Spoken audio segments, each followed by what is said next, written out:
Are you struggling to close deals? Cold outreach is wasting the time of both the buyer and seller at every stage, especially when sellers are using shallow and outdated data. Your organization can overcome these challenges with technology that translates comprehensive, high-quality buyer data into real-time insights. These deeper insights empower sales reps and teams to adopt the habits of top performers, which leads to better outcomes, like more pipeline, higher win rates, and larger deals. We call this deep sales. And we've built the first deep sales platform with the next generation of LinkedIn Sales Navigator. Right now, you can try LinkedIn Sales Navigator and get a 60-day free trial at linkedin.com/trial. That's linkedin.com/trial for a 60-day free trial. Let LinkedIn Sales Navigator help you sell like a superstar today. Just go to linkedin.com/trial and get started. For true fans of true crime, the Generation Y podcast is essential listening. Hosts Aaron and Justin started this podcast back in 2012. You heard that right, 10 years ago, to dissect some of the craziest and most notable murders, crimes, and conspiracy theories together. A decade later, they're still at it, unraveling a new case each week. Yes, a decade of amazing podcasting is such an accomplishment. And in addition to creating a great show, Aaron and Justin are just two of the nicest guys in podcasting. I love that they take on infamous cases like the Evil Genius bank robbery, the Zodiac killer, and the Tylenol murders, but also cover lesser-known cases like the case of Kimberly Rico, aka the Valentine murder. That's the one where Kim takes her husband on a romantic weekend away that includes a murder mystery play that she, of course, uses as a cover to murder him for insurance money. That sounds like one our listeners will love. Check out this clip of the Generation Y podcast. While you're listening, follow the Generation Y podcast on Amazon Music or wherever you get your podcast. Or you can listen early and ad-free by joining Wondery Plus on Apple Podcast or the Wondery app.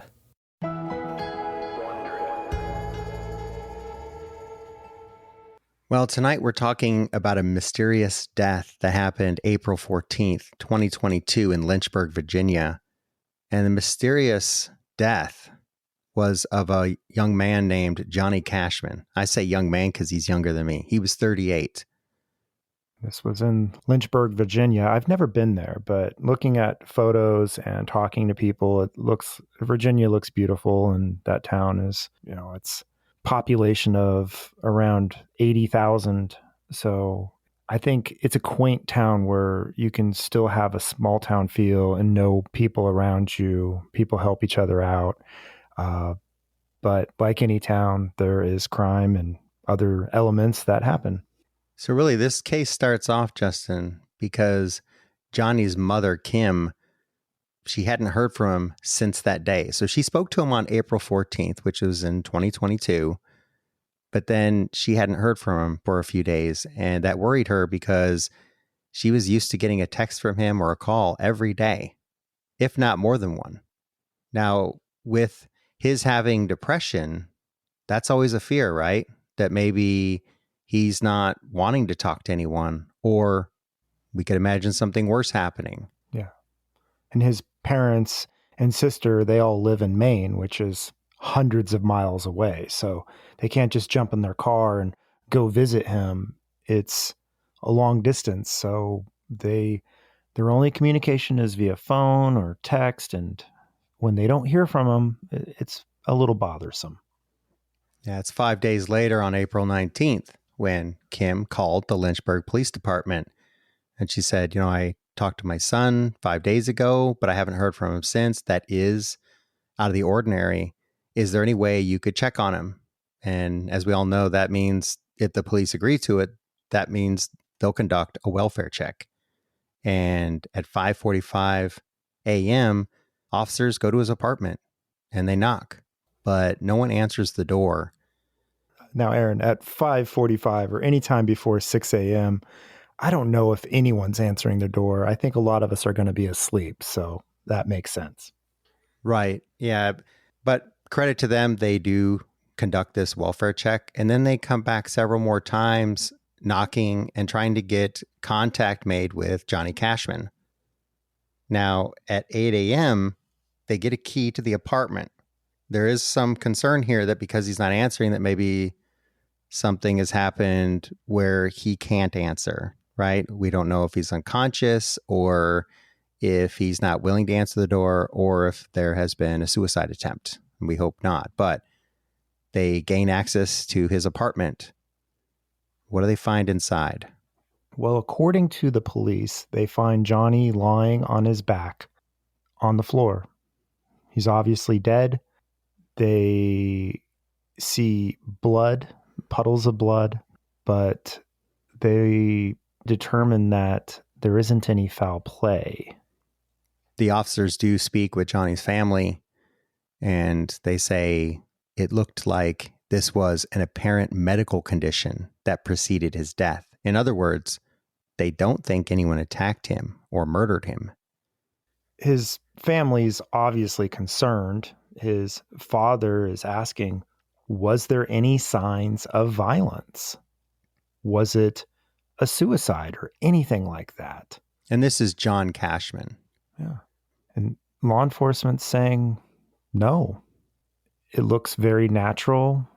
And they go on to ask if they think he suffered.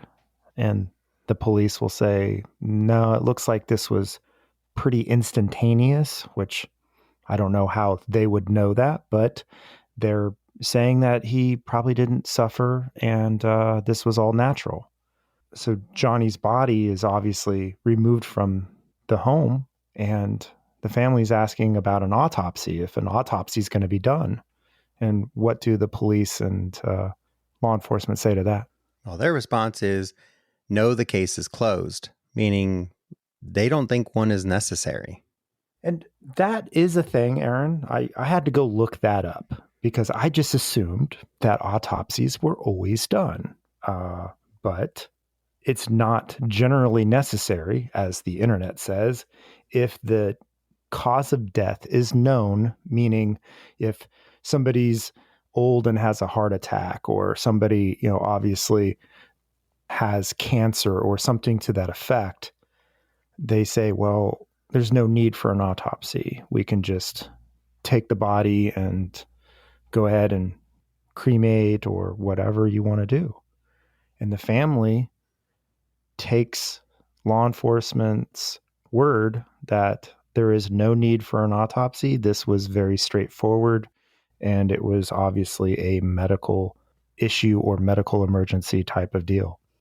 So they make arrangements with a funeral home, which is located in Lynchburg, to have Johnny Cashman Jr. cremated so that they can bring his remains back to Maine, his ashes. They're having to do this all from afar because they live in Maine.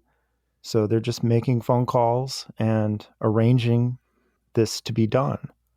At no point has anyone stepped foot into Johnny Cashman Jr.'s apartment.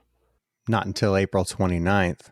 That's when Johnny's ex-girlfriend and her mother go to the apartment to get a few things. Now, we don't know her name. She has requested to remain anonymous, but she has spoken to the media, and this is what she said. Well, we opened the door, and the first thing you see is an abundant amount of blood in the bathroom, which is not at all what they were expecting to see, of course, right? They say that the whole floor is just covered in blood. There's blood on the counters, the sinks, the walls, and the toilet. And there's even, in other parts of the apartment, there's blood on door frames, floors, walls, windowsill, and even on a chair. And there are streaks of blood, including some that look like they were left by fingers.